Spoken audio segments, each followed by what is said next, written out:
Hi, everyone, and welcome to Growing Older with Enthusiasm and also the simulcast of the Neil Haley Show. And the Media Giant Effect. I'm excited to welcome the host of Growing Older with Enthusiasm, Dr. Ron Kaiser. Dr. Ron, how are you? And isn't it Good. fabulous to know that people are on the same mission that you are to help older adults in certain areas of life?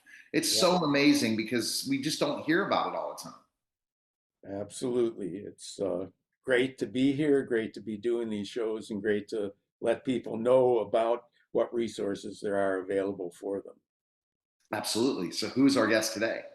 Well, our guest today is a very special one because she does some things that I don't think we've had other guests do before. That's Ruth Levy is a daily money manager, but much more than that. And Ruth, why don't I just first of all, welcome you, but let me let you tell our audience what you do.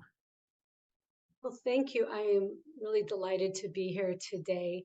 And I am, as Dr. Ron said, daily money manager, which usually means to help someone pay bills, to get their financial pieces together.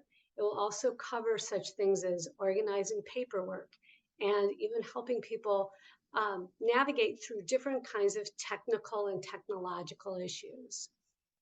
Well, So that's really great, I think, particularly for our population, because whether we're talking about healthcare, Social Security, other kinds of things moving to different types of communities and so on, the amount of paperwork seems to increase exponentially as we get older, in addition to the fact that it seems to increase just for society in general, even if it's not always in paper. for a paperless society, we have not only now more paperwork, but more digital paperwork, so to speak.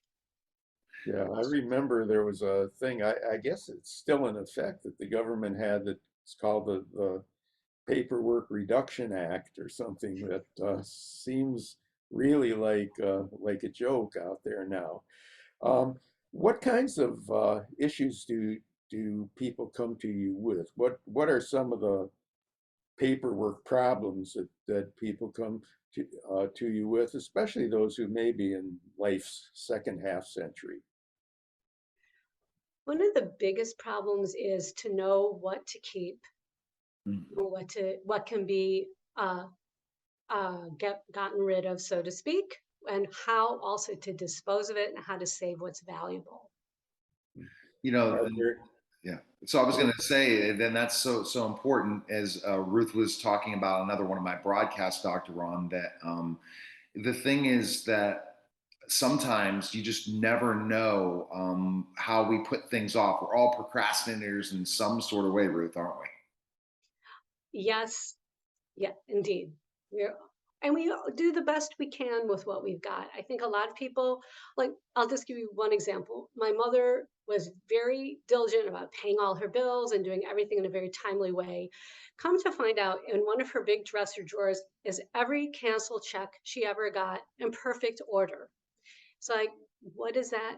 How does that help anybody? But that's what she thought was important. And that's what she thought she needed to do. So a lot of it is about informing people about what's best, best practices.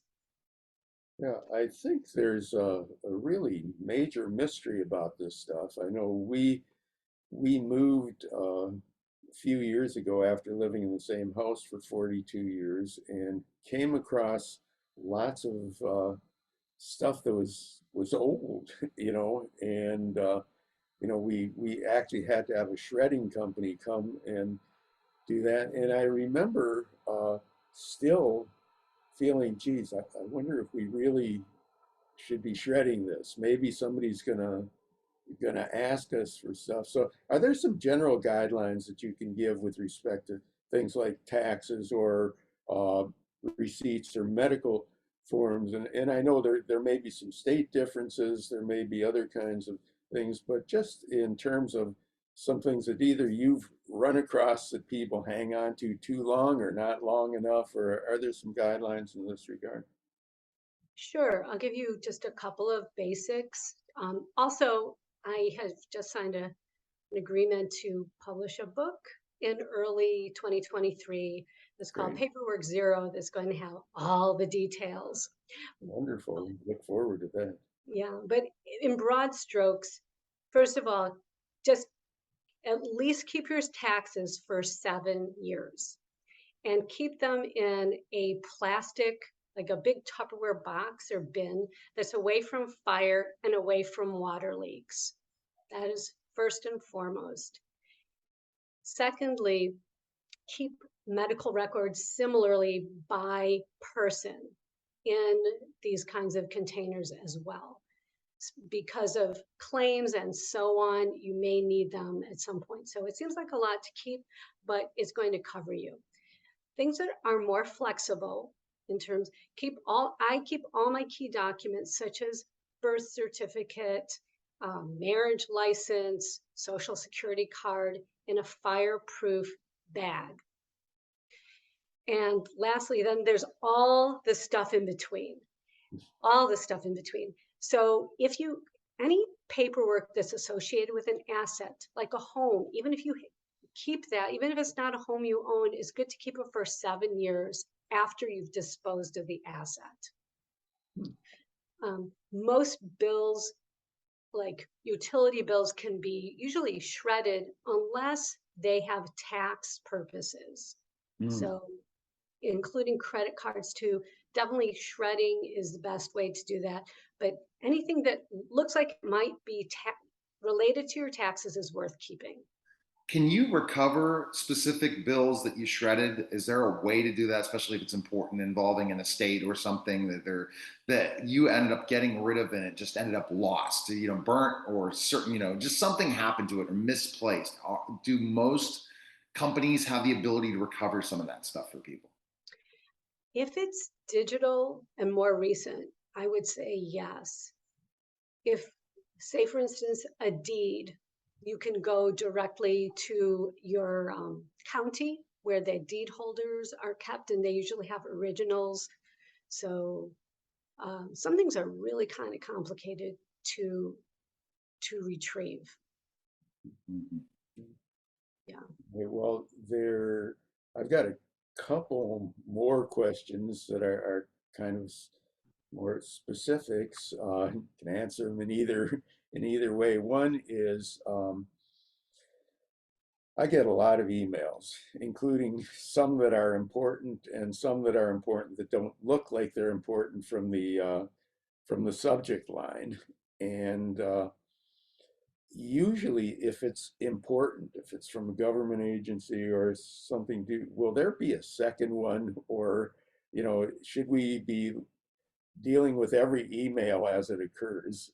Well, maybe I should ask that first, and then I'm going to ask the other one. Okay. So about government emails, normally the government does not email us. So that should be a red flag right away of fraud. The only government that issues me things is Illinois State Department of Motor Vehicles. And that I pay attention to because they do not send it again. As like license plates and so on. More municipal or county may contact you. So I hope that helps kind of at least take care of a little bit of the flow chart. Yeah, well, actually, my second question is related to that. I know that those of us who are in the older age ranges are potentially subject to more scams, and we get a lot of emails that look legitimate. And are there any guidelines that we can know in terms of clicking, not clicking, when to click, who to click? I may be asking too general a question, but I know it's a problem. I'm so glad you brought this up because this is a huge issue. And a lot of younger people say, I am scam proof. And they are completely mistaken. So everybody needs to be on the lookout for fraud and scams. They vary it depending on the age group they're going for. So that's what I'm noticing more and more. But the less you click on it, the better, because Yeah. it can open another window, and it can also add something to your computer or your phone. So, in general, know that the IRS and your state taxing agency is not going, you can pretty much immediately delete that or read it. If there's a number to call, uh, investigate it. If there's a number or an email, try sending something to that number or email, or look it up, Google it, and see if it's legitimate or not. And I realized, I mean, our executive functions tend to waver as we age, and we're busy. Everybody is so darn busy. But this is the kind of thing that takes more time. It's worth slowing down or sequestering all those emails for a time when you're fresh in the morning to really deal with them and not in a hurry. So, really, like, give your brain the chance to really function at its most optimal when dealing with these kinds of Mm. potentially nefarious emails. Great. I hadn't thought of that. But that there is, I actually did a Facebook Live on paying attention to our body's rhythms, that there are times when we're more alert to this kind of stuff. Should really use that. And Yeah, that'd be, because we're tired, and and even agreements, Dr. Ron, when you were signing agreements, make sure you read all of it. Have somebody else to read it over. I saw an agreement today that went by that probably a year ago I would have signed without looking at all the fine print, and now I'm really making the due diligence to read everything, and I'm like, whoa, this is unacceptable. I'm not Mm, doing this. And we learn in different times what we do. And at the time of day, if we're talking to somebody, if we know we have, this is when our most focus is, this is when we need to be doing paperwork. We can't be doing paperwork when it's like right before our bedtime or before we have our first cup of coffee, right, Ruth? yeah, It, it's a it, little it, dangerous. Yeah. and do you recommend, this is a great explanation involving procrastination when it comes to paperwork, to reward yourself after you kind of are able to, conquer a specific thing in your to-do list? You absolutely have to reward yourself. You have to. And you have to make sure you reward yourself. Like, I will tell myself, all right, when I finish this, I'll do that. And if I don't do that, I'm not building trust within myself, even to reward myself. well, as a So, psychologist, it's really great to see the two of you talking about rewards, which is, a concept that's real important in learning generally. Um, so my main other questions are kind of the bottom line ones.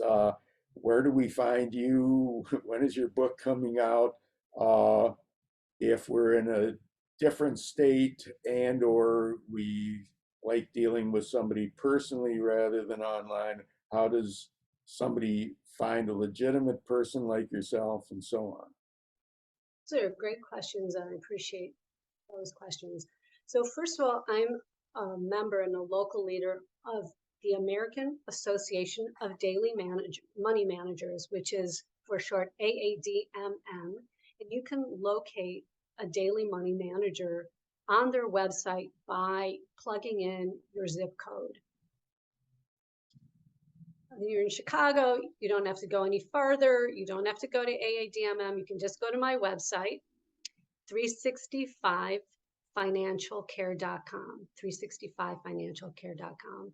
I am in Chicago, as I think we touched on, and I serve the greater Chicago area. Excellent. And And the Are there, book is coming out, I believe, March or April of 2023. it's an exciting time when you have that book, and at least you have a timeline of when that book comes out. Make sure you're already telling people whenever you can get it to pre-orders. You need to do pre-orders. It's all about the book launch. This is a tip from the media giant. It's all about promoting before your book goes out, because when we're in that phase of the book going out, if we don't have things already getting people, our tribe, geared up for something, it's huge. And we appreciate it, Ruth. And the question I have to ask is, do you help people that are outside the Chicago area when it comes to paperwork coaching, things like that. Yes.